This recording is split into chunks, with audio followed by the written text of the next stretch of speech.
Instead of paying my mother hush money, the mayor decided to pay off cops in the city to murder my mother. There's a lot of key points to my mother's story, but to make things a little shorter, she was murdered in a drive-by with police-issued guns. I think they were trying to take her out. It's a hit.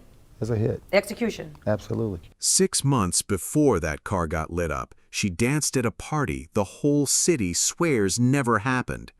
Then her murder file started disappearing out of a locked desk in the police department. There was speculation that there were some documents that had been hidden. There was some evidence that had been moved. There was some interference by, individuals on the department. 23 years later, still no arrest.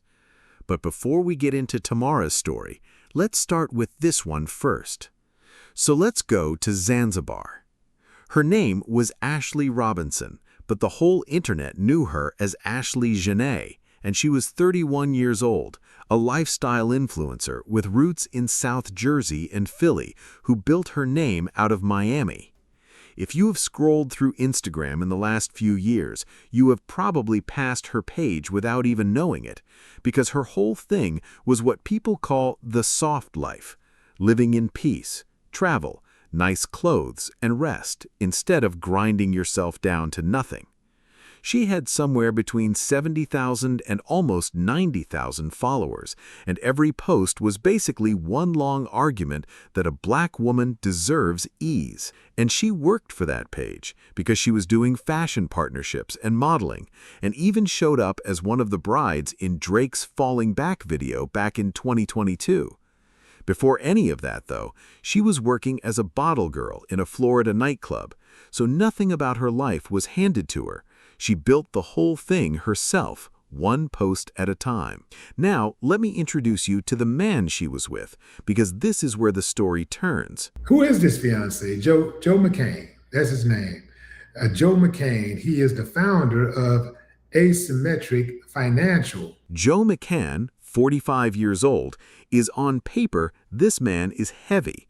He is the founder and chief executive of Asymmetric, a crypto and digital assets investment firm, and the money standing behind him is serious money because his firm pulled backing from names like Mark Andreessen, Chris Dixon, Circle, and the founders of Solana and Multicoin Capital. Before he ever touched crypto, he had a whole other career. He started trading on Wall Street around 2006, ran technology at a New York ad agency, and co-founded a company called NodeSource that raised about $34 million before it got bought out in 2019. That is more than 25 years in finance and tech, with no criminal record or public scandal behind him.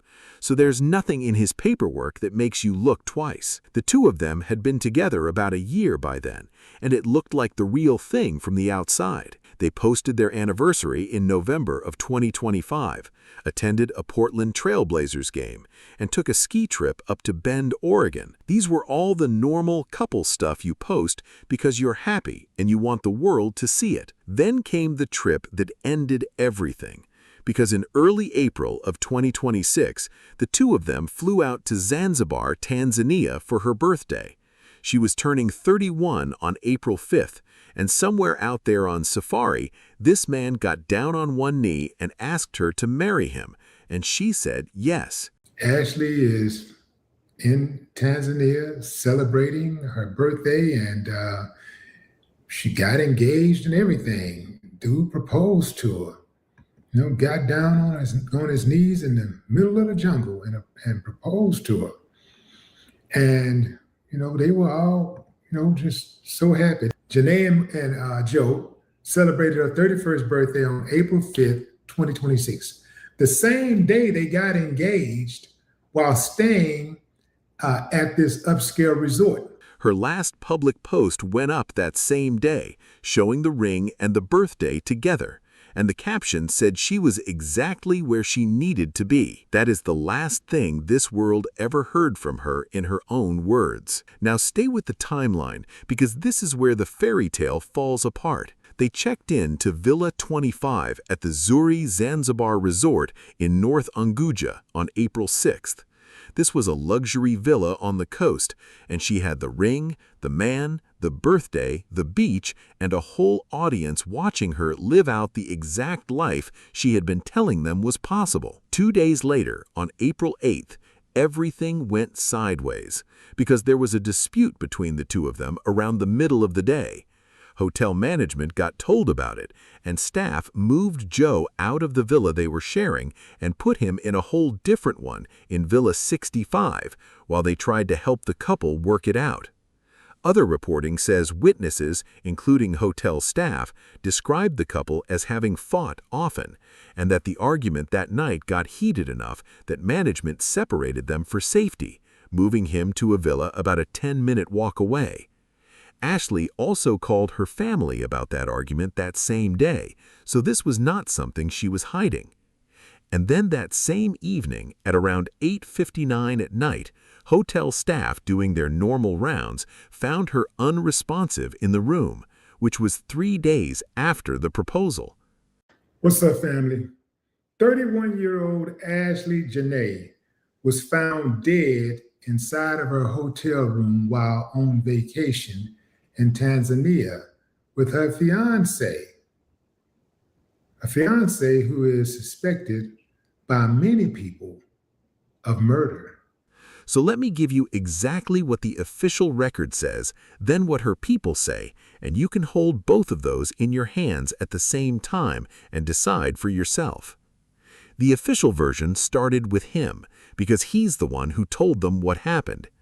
He told the authorities she had taken her own life by hanging, and he cooperated with police from the very beginning, and the police version was built partly on top of his account. North Unguja Police Commander Benedict Mapujira told Tanzanian media that hotel staff reported it to Nungwi Police Station that the couple had a disagreement which led management to separate them, and that Robinson hanged herself using a piece of cloth from her own dress inside a wardrobe. She was rushed to a hospital nearby and pronounced dead hours after that. And this is where her family walks into the story, because the way they found out is its own kind of cruel. McCann reached out to them 11 hours after she was already in that hospital, and when he did, he told them she had done something to herself, that she was stable, and that everything was fine. And then the family ended up learning she was dead through the hotel instead of through him, and he has barely spoken to them since. Once you hear what came out of the hospital paperwork, you're going to understand why. Here's the detail that set the whole internet on fire, because early news coverage referenced hospital records, and in one of those early accounts, the listed cause of death was cerebral hypoxia due to strangulation and suffocation, and there was an unidentified mark noted around her neck. Medically speaking, a hanging causes exactly that, meaning the brain loses oxygen because of pressure on the neck. So seeing the word strangulation written on a hospital form doesn't automatically mean somebody's hands were wrapped around her throat. But you have to hold that word next to everything sitting around it, because you've got a fight so bad the hotel had to split them up. A man moved into another villa, a woman dead that same night, a phone call 11 hours later telling her people everything was fine, and a mark on her neck that nobody ever explained to her mother. Put all of that together, and you can see exactly why they weren't having it. Janae's family and friends strongly dispute the claims that she was suicidal. They strongly rejected that claim. They called for a transparent investigation into her death. Her mother, Yolanda Denise Endress, said she had just talked to her daughter and everything seemed normal and happy. Her father, Harry Robinson, went public asking for justice, and the families put out a joint statement calling her vibrant and full of life, saying there were many unanswered questions and asking that anything not coming straight from them be treated as unverified. Then her friend spoke up, and that's when the whole thing went nuclear, because Savannah Britt is a public relations executive who was close to Ashley, and she posted this on X, and it traveled everywhere. "We need justice for my friend Ashley Janae, who was found dead in her hotel in Tanzania, and her fiancé, Joe McCann, claims she hung herself. Anyone who knows Ash knows she would never commit suicide. We need answers now." A PR specialist and close friend, Savannah Britt, went viral on X, calling for justice for Ashley Janae and questioning the fiance's narrative. Now, this is the friend. This is the good friend questioning the fiance's narrative. They believe that he actually strangled her and then made it look like she ended up taking her own life, but they are desperately asking for this to be investigated. People also started digging into him the way the internet always does, because some of her friends pointed at his social media activity after her death, saying he kept posting without publicly mourning her. Others brought up old anonymous warnings she had supposedly gotten online about the relationship. So what did the police actually do with him? He was questioned as a witness starting around April 13th and 14th, and they held on to his passport while they waited for the full autopsy. However, police said he cooperated and was not a suspect. There were no signs of criminal activity and therefore no reason to hold him. Law enforcement action. There's currently no official confirmation that Joe McCann had been arrested or charged. Reports on social media regarding his status in custody remain unverified and conflicting. As of April 12th, today, authorities are handling the case.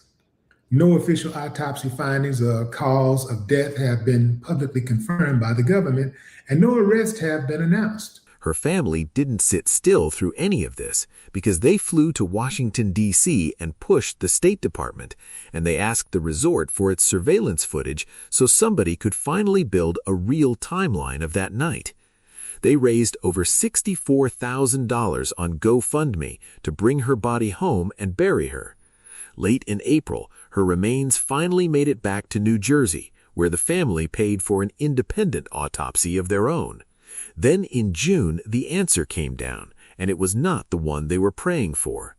On the 4th and 5th of June 2026, the Zanzibar police force announced that the investigation was finished, and the ruling was suicide, resulting from mental distress, with nobody implicated or charged after about 2 months of work. What did they say they based it on? Witness statements, plus an analysis of the phones belonging to both Robinson and McCann. And according to police, text messages showed repeated complaints about her life circumstances, which supported the finding of mental distress. They also said McCann had been detained and questioned as part of standard procedure, with his passport held for a time, that he cooperated the whole way, and that no evidence pointed to any third party. McCann answered publicly after the ruling came out and called it an incomprehensible tragedy. He spoke about feeling devastated and empty, how she cooked for him, her relationship with his kids, and how badly she had wanted to become a mother. He thanked the Tanzania police force for what he called a professional, sensitive, and thorough investigation. And that is basically where the case sits today, because the family never put out a detailed public rebuttal to the ruling. They focused on burying her instead, and the independent autopsy they paid for has never been made public. Americans, when they get killed abroad, seldom receive justice. Seldom do Americans who get killed abroad receive justice. Seldom do they receive justice. You never know the price a person is paying to live the lifestyle that they're living. There are so many broken people who have money. Now, let me be fair to those police for a second, because being fair is the only thing that makes any of this worth listening to. They said the scene matched what they were told, meaning cloth from her own dress, a wardrobe, a couple who had been fighting, and a man who called it in and cooperated from the first hour and never ran anywhere. If you look at that with no emotion attached to it, you can see how a police force gets to suicide. And those text messages they say they found on her phone, the ones showing repeated complaints about her life, which would explain something a lot of people miss, which is that the happiest page on Instagram can belong to the saddest person in the room. That's the honest tension in this case, and I'm not going to pretend it away, because the soft life is a brand, and brands get built, they don't get lived. And a woman can be selling peace to 80,000 strangers while she's drowning in private. But here's what keeps this case open in people's hearts, no matter what any ruling says. Her family never got to check the work. They never got the surveillance footage they asked for. The full file, the full autopsy was never released to them or to the public, and the second opinion they paid for with their own money has never seen daylight. They got handed a conclusion and were told to go bury their daughter with it. And that should chill you, because America has already run this exact story before with a different woman and the same ending. Her name was Rebecca Zahau, and in July of 2011, she was found hanging from a balcony at the Spreckles Mansion in Coronado, California, a historic beach house owned by her boyfriend, Jonah Shacknai, who was a pharmaceutical billionaire and the chief executive of a company called Medicis. Her scene was not simple either, because she was found with no clothes on. Her wrists and ankles were tied with her hands behind her back. There was a gag in her mouth. Somebody had painted a message on a door that read like a riddle, and yet her official autopsy still called it hanging. Police even ran a reenactment showing a person could physically tie themselves that way. Her family did not accept one word of that because they said suicide was completely out of character and went against everything she believed. So they hired their own pathologist, Dr. Cyril Wecht, who came back and said it was homicide by strangulation. 2 experts, 2 autopsies, 1 body, and 2 completely different answers. And her sister said it as plain as anybody could. Becky did not commit suicide. My sister was murdered. The family could not get a criminal case out of it because not one charge was ever filed. So they did the only thing left to them, which was to sue. They filed a wrongful death suit in 2013, and in 2018, a civil jury, working under the lower standard of proof that civil courts use, found the boyfriend's brother liable and awarded them $5.2 million. And then even that got taken back from them, because in February of 2019, the family settled with his insurance for $600,000. The case was dismissed, the jury's verdict was wiped off the books completely, and the sheriff's office reviewed the whole thing again and still stood on suicide. 7 years of fighting, a jury saying yes, and it all evaporated in the end. That is the road Ashley's family is standing at the front of right now. Except theirs is harder, because their case happened in a foreign country under foreign police, with no American forensic oversight, no access to the file, and a body that had to fly across an ocean before anyone independent could even look at it. Now, let's go back to Detroit, because in that city, the woman did not just get a ruling she disagreed with, she got shot in the face, and 23 years later, nobody has been arrested for it. Her name was Tamara Green, and she was born on May 11, 1976 in Detroit. She grew up on the East Side, and she graduated from Martin Luther King Jr. Senior High School in 1994. Tamara was a regular Detroit kid growing up in a city that was losing jobs and gaining crime, the way a lot of American cities were back then. She ended up dancing for a living, and her stage name was Strawberry. She worked private parties and events around Detroit and was known in that city's nightlife, which in those years overlapped hard with the drug world and with rooms full of powerful men who did not want to be photographed. But that is the label people put on her, and the label was never the woman, because she was a single mother of 3. Her family described her as a beautiful, sweet woman who stayed close to her people, and one of her brothers became a brain surgeon. Her own son went on television years later to correct the record about his mama, which is not something teenage boys usually do unless the lies have gotten too loud. Yes, she was an exotic dancer, but she also went to school to learn the profession of dancing, and she was studying to become a nurse. He says first and foremost, she was a good mom who loved her children. She was studying to be a nurse, so hold that in your head while everybody else in this story is busy reducing her to one word. Now, the part of her life that actually matters to how she died has nothing to do with a mayor, and I need you to hear that clearly before we go anywhere near a mansion, because the police theory about who killed her starts with a beef between 2 men in the street. About 2 weeks before she died, somewhere in the middle to late part of April 2003, Tamara danced at a party. 2 men were in that room, Eric Big E Mitchell and Darrett Little D King. Investigators say King made sexual advances towards her, she turned him down, and he punched her in both eyes for it. And that is when it escalated, because Mitchell was not a small man at all, since he stood 6'5" and carried over 250 pounds. He stepped in and beat King publicly, in front of everybody, in a room full of Detroit's street world. You know what that is in that world? That is a humiliation, and humiliation has ended more lives in this country than money ever has. And these two already had history with each other, because investigators say that back in the summer of 2002, King and Mitchell were drug associates who fell out over a missing load of cocaine. And King allegedly set fire to Mitchell's SUV in a condo parking lot. A security guard reported seeing a man in a white SUV, and informants said King was bragging about it and that his wife owned a white SUV. Remember that white SUV, because it's coming back. After she got beaten, Tamara was scared, and she said so out loud to her grandmother, Bertha Powell, that she had been beaten at a party, that she was afraid of King and had bought a gun to protect herself. And then, about a week before she died, an expensive car that her grandmother had leased, a car that Tamara and Mitchell were both using, got shot up. Somebody outside the family saw the damage on her face, too, and this is the man who treated her. Here's retired Detroit EMS Lieutenant Michael Kearns. Above her eye was swollen. She had been crying. She was physically upset. And did she tell you her name? Tammy Green. Now, here is the night that everything ended. It was April 30th, 2003, around 3:40 in the morning on Detroit's west side, near Roselawn Street and West Outer Drive, in the Bagley neighborhood. Tamara had worked earlier that night dancing at the All-Stars Lounge before she ended up sitting in her car outside Mitchell's house with the engine still running.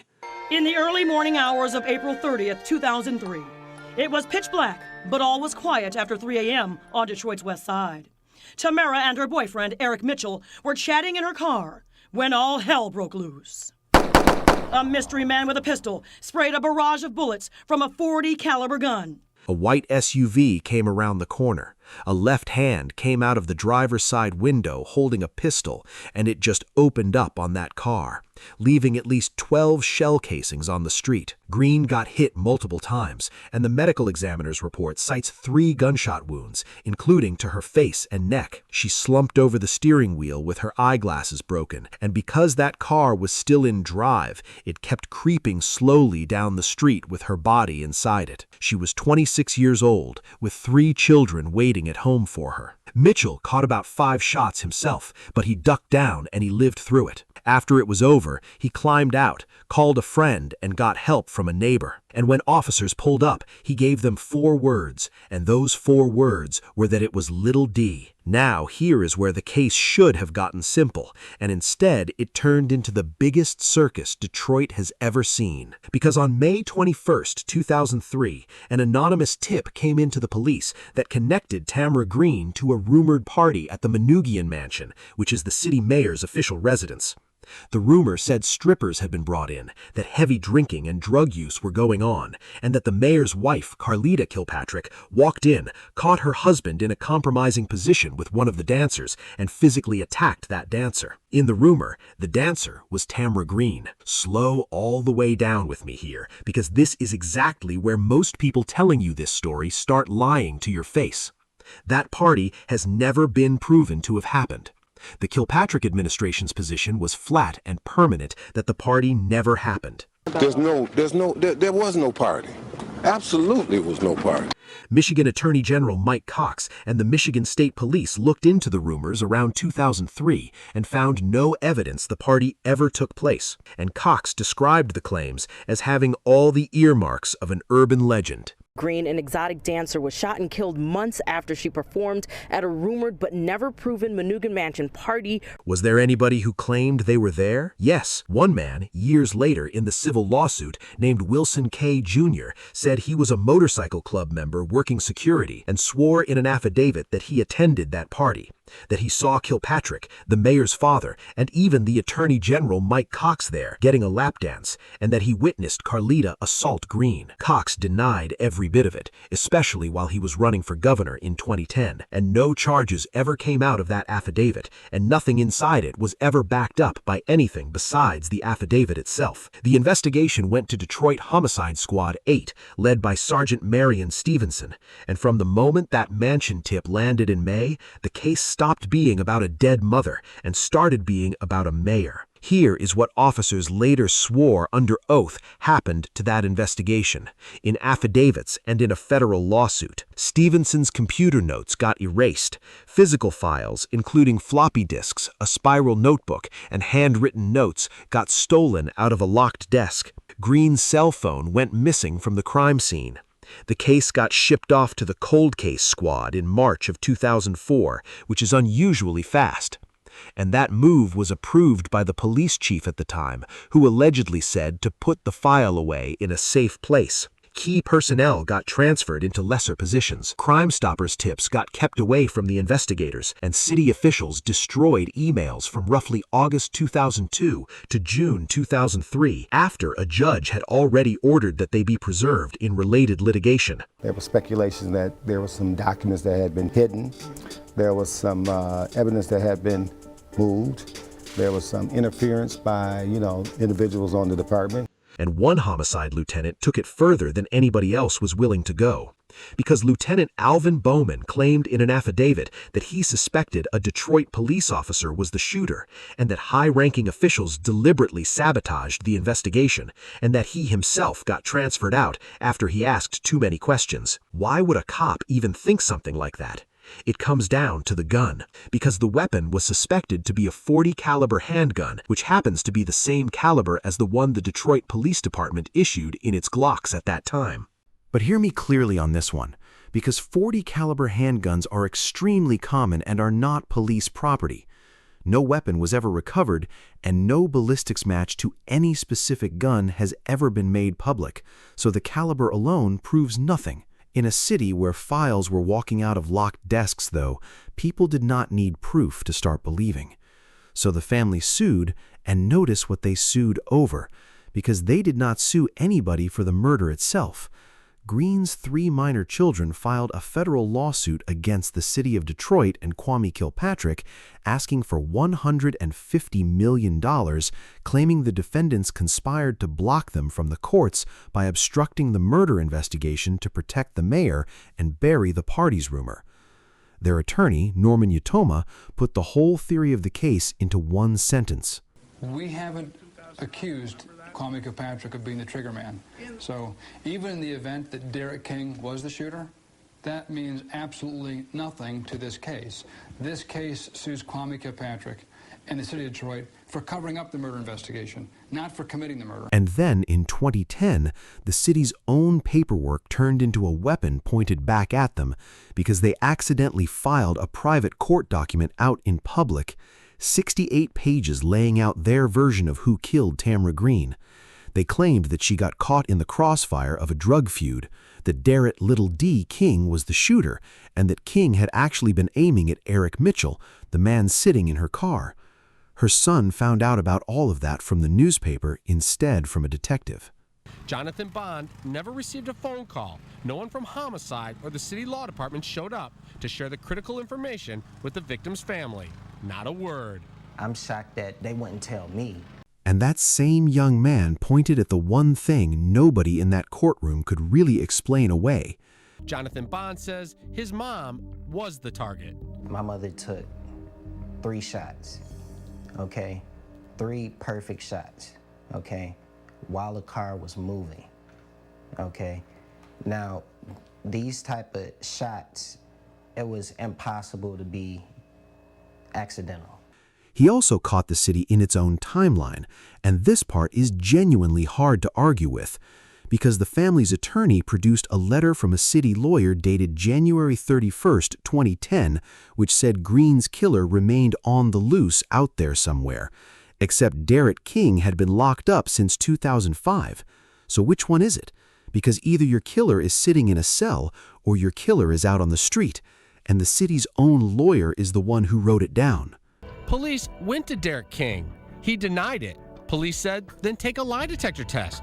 King said, no problem. He took the polygraph and passed it with flying colors. He passed that polygraph and was never charged with the murder, and his lawyer called the accusations against him nonsense in court back in 2008, while King himself has always denied any part in it. In November of 2011, Chief Judge Gerald Rosen granted summary judgment to Kilpatrick and the city, finding no evidence that Kilpatrick linked to any obstruction. On the city, he found there had been bad faith destruction of emails, but he ruled that the family failed to show substantial prejudice, meaning they could not prove that all that interference is what actually stopped anyone from identifying the killer. In April of 2013, the Sixth Circuit Court of Appeals agreed with him unanimously, and that was the end of it. The court agreed that emails were destroyed in bad faith. It just said the family could not prove that the destruction was the reason the murder went cold. Kilpatrick's own downfall came from somewhere else entirely anyway, because he went to federal prison on racketeering and corruption charges that had nothing to do with Tamara Green at all, and the detective who worked her case put it about as plain as a man can put it. He says most of them were just rumors. They were completely false.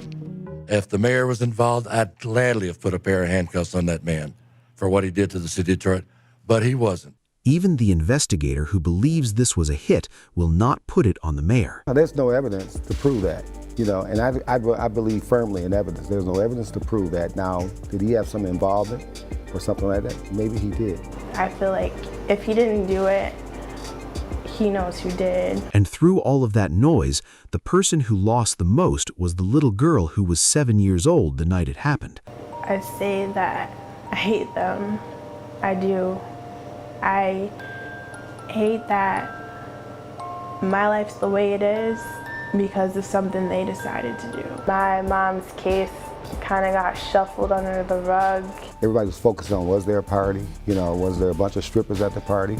Did the mayor's wife beat up, Strawberry at the party? I just want closure. That is the tragedy sitting inside the tragedy, because her mother's murder turned into a soap opera about a mayor, and while everybody was busy arguing about a party, the actual killer walked right out of the story. In January of 2024, that little girl, now a grown woman named Ashley Jackson, posted a TikTok that pulled over 4 million views.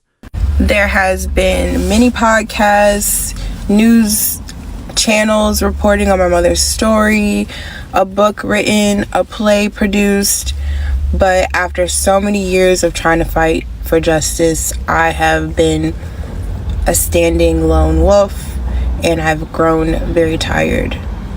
So the former mayor, Kwame Kilpatrick, actually ended up going to prison for various other things after reports of my mother's death. Some people think he's great. Some people think he's a terrible, terrible man.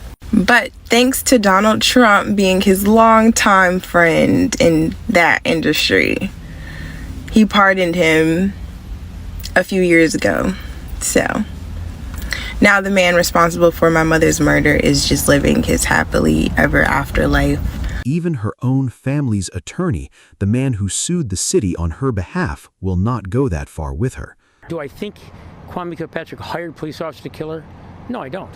I know the investigator, the lead investigator who did it, and he still firmly believes that she was in a car with a dope dealer. So let me leave you with the honest version of this one, because it is more disturbing than the conspiracy ever was. Look at what the courts actually confirmed, which is that emails from the exact window around this murder were destroyed in bad faith by city officials after a judge told them not to. A homicide sergeant's notes got erased, files got taken out of a locked desk, a cell phone disappeared off a crime scene, investigators who asked questions got moved into smaller jobs, and the whole case got rushed into cold storage in under a year. All of that is real, was litigated in federal court, and the courts basically said, yes, some of that happened, but you cannot prove it is why the case went cold.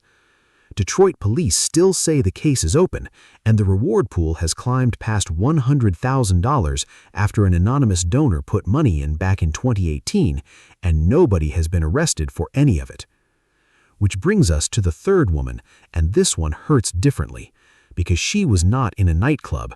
She was at a sleepover with football moms out in the suburbs. Her name was Tamla Horsford, and her life looked nothing like the other two, because she was born on October 10, 1978, in Kingstown, St. Vincent and the Grenadines.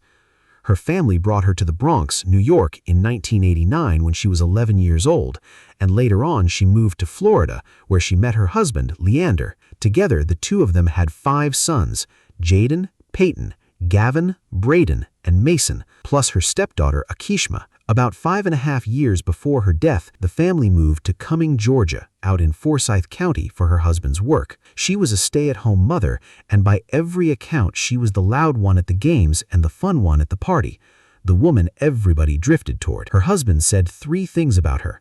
She loved her family, she loved life, and she loved you. She was a football mom in the truest sense of it, cheering at her son's youth games with a bullhorn and a catchphrase which was, "Can't stop greatness."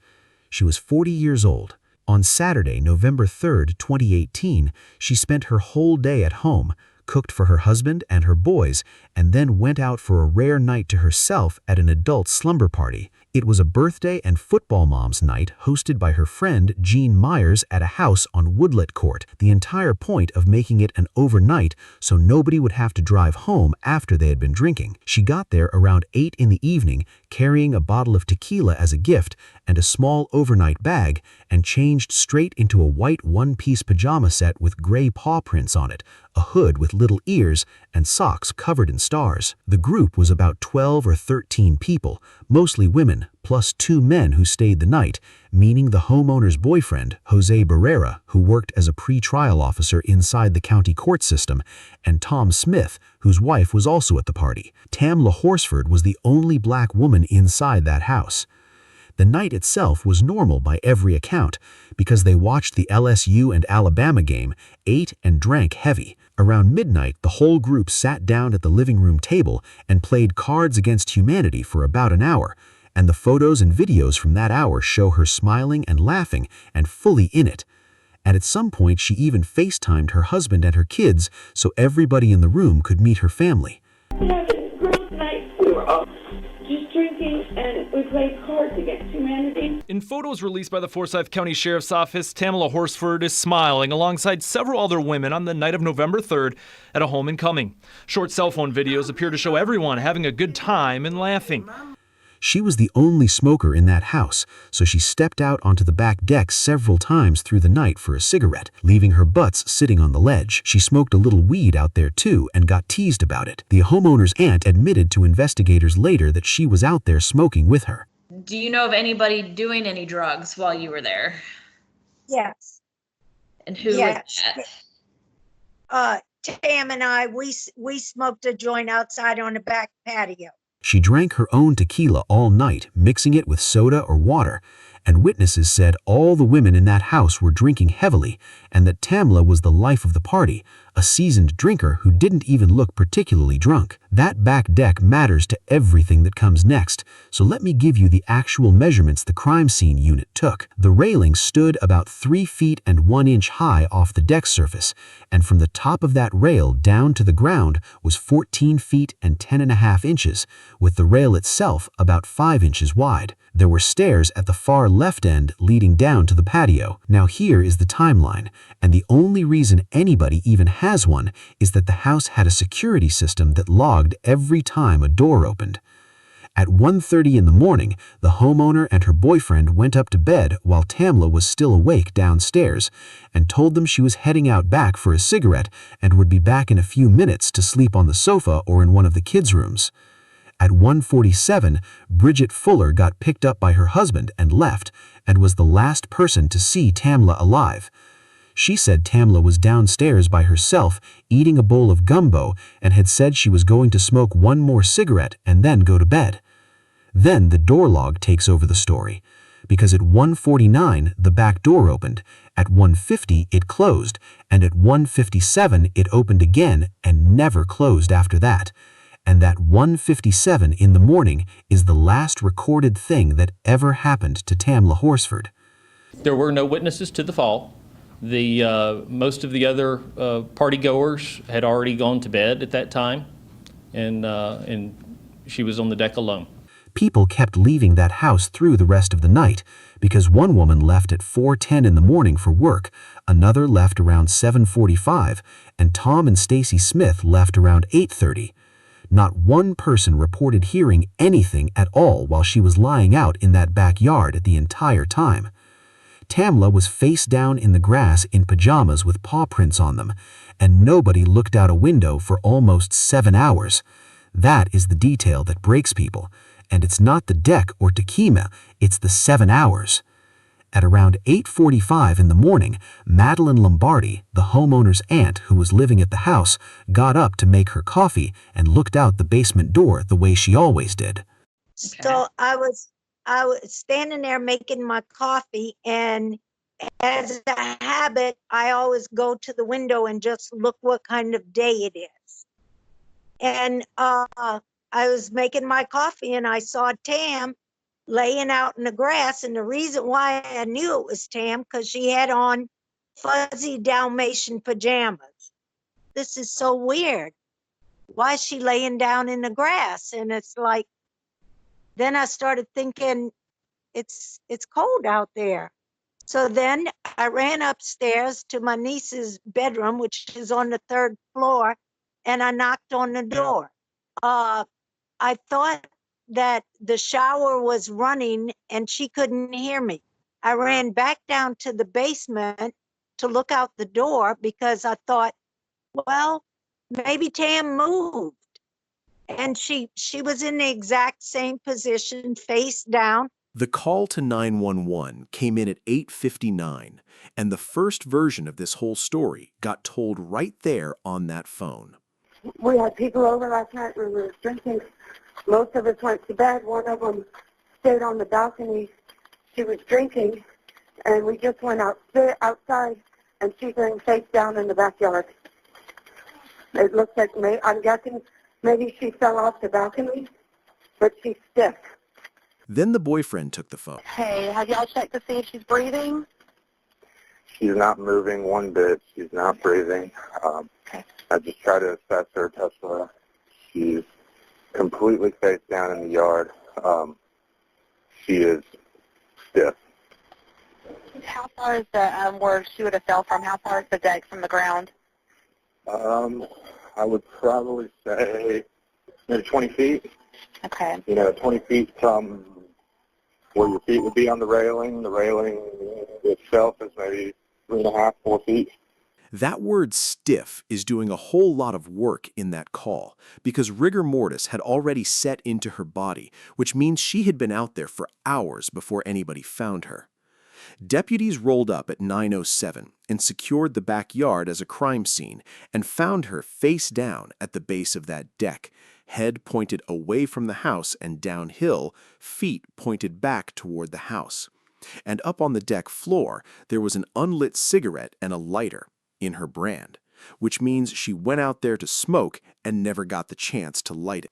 The official answer came back fast, and on paper it reads clean, because the autopsy was done on November 6th by Associate Medical Examiner Andrew Cope-Miners at the Georgia Bureau of Investigation, and the cause of death was multiple blunt force injuries, with the manner of death listed as accident.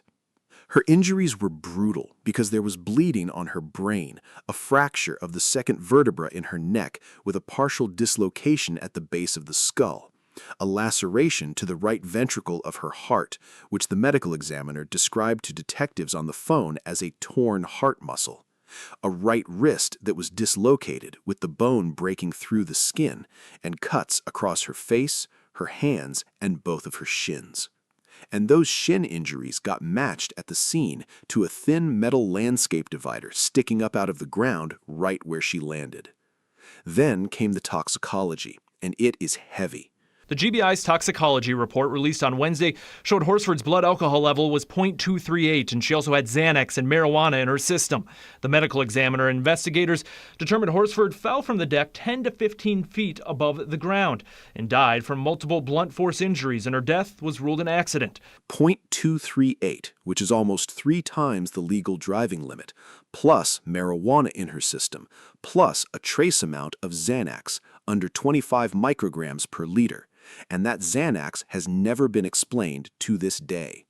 Nobody at that party admitted giving it to her. No one saw her take it. And the one attendee who had a prescription denied sharing it.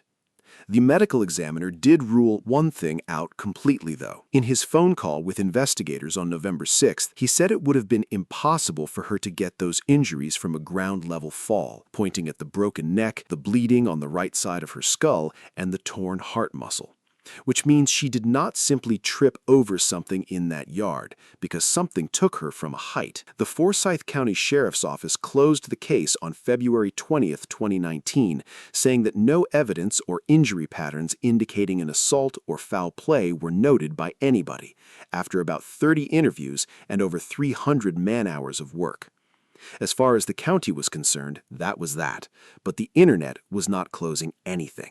Both concluded she got so drunk at a party she fell from a balcony after everyone else had gone to sleep. Here is everything that would not sit right with people.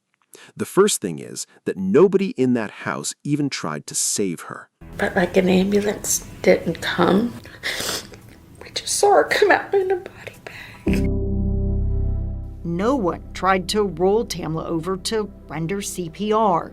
Not even police, who called off EMS. There was no effort whatsoever done to try to save this woman's life. The second thing is her arms, and this is the piece that has kept true crime people up at night for years.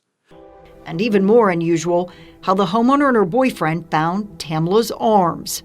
It's the weirdest thing.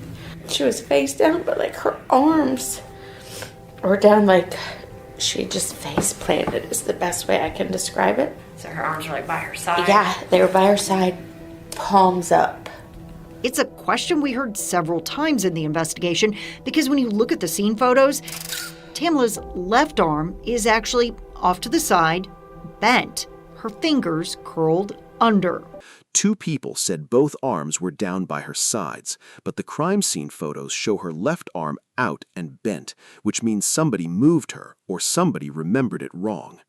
Barrera did admit in a supplemental report on November 7th that he moved her left arm while checking for a pulse when the dispatcher told him to. But then in his later interview with the state, he denied it, called that report nonsense, and insisted he never checked her pulse that way. The third thing is who was even in that house, because Barrera worked inside the county court system as a pre-trial officer and got fired in late 2018 for improperly getting into the case file about her death while the investigation was still active. And on top of that, some of the responding officers knew people who had been at that party, and one of the women there worked with an officer's wife. And the fourth thing is the ugliest one of all, because it is the lead detective himself. Tamla's family believes race also played a role. The only black woman at the party in a county with few black people. The lead investigator on the case, Michael Christian, is accused of calling Tamla the porch lady and making derogatory racial remarks during the investigation. Michael Christian resigned in October of 2020 after an internal affairs investigation. Investigators later found he'd been sharing confidential details of the case with women he was having affairs with, including toxicology results, his own suspicion that the body may have been moved, and by one account, an actual crime scene photo. While his messages included calling Horsford the porch lady and making racist jokes. He told investigators that he personally doubted the balcony fall because of how severe her injuries were, but that he still believed it was an accident. The pressure built until the county could not ignore it, because a petition passed 600,000 signatures.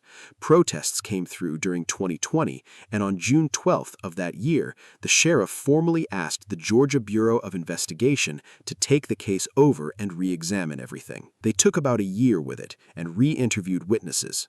They executed search warrants on her husband's phone and social media, which turned up nothing. They tested paint from the scene and from her pajamas, looking for any sign of a struggle, and nothing came back. On July 27, 2021, the answer was announced, and there were no criminal charges, and it was still an accidental fall, with the district attorney saying that the facts and investigative findings do not support the pursuit and prosecution of criminal charges. The state did admit the first investigation had real problems, though, because they acknowledged the scene was not preserved as carefully as a homicide scene would have been, that witnesses were not separated for interviews right away, that only a limited number of photos were taken, and everybody had assumed an accident from the very beginning.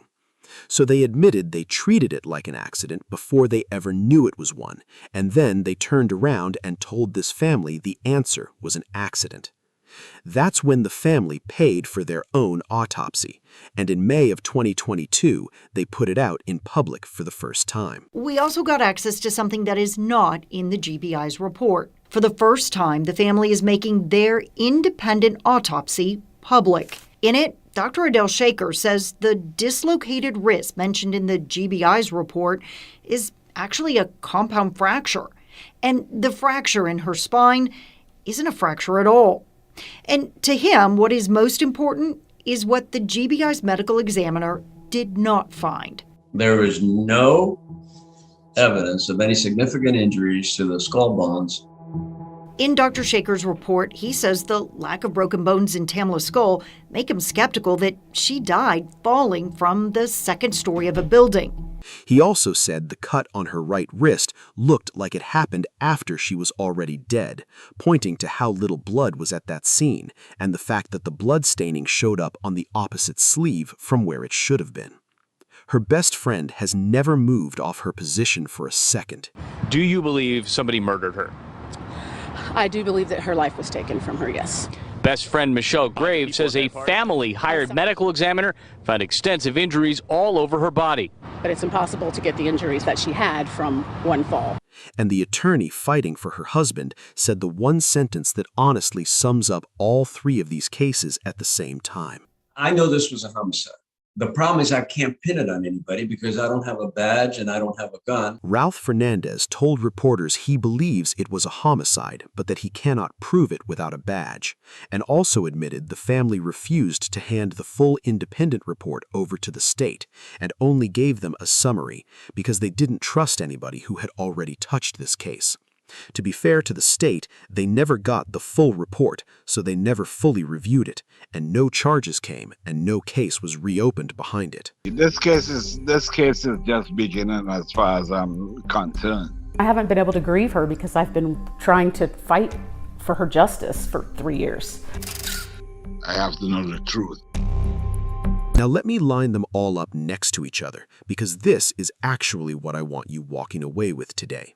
You've got Ashley Janae in a luxury villa with a rich fiancé, a fight so bad the hotel had to break it up, dead that same night, ruled a suicide, and nobody charged. You've got Tamara Green tied to a whispered mansion party, shot dead in a drive-by at 3 a.m, with missing files, erased notes, and destroyed emails that a federal judge confirmed were destroyed in bad faith, and 23 years later, still nobody has been arrested. You've got Tamla Horsford in a backyard out in the suburbs with 12 people in the house, the only black woman there, 2 autopsies that flat out disagree with each other, a lead detective calling her the porch lady, ruled an accident, and nobody charged.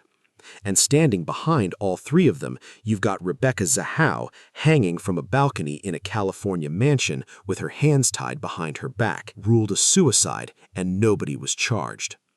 Every single one of these women died inside a house that belonged to somebody else, surrounded by people who got to write the first version of the story. And in every single one of these cases, that first version turned into the official version. And then, in every one of them, the family had to reach into their own pocket to pay for a second opinion, or file a lawsuit, or go viral on the internet just to get somebody to listen to them at all. I'm not standing here telling you all three of these were murders, because the evidence doesn't let me say that, and I'd rather hand you the truth than hand you a headline. But you can't ignore the one thing all these families are holding in common, which is that every last one of them got told to accept a story they were never allowed to check for themselves. So what do you say?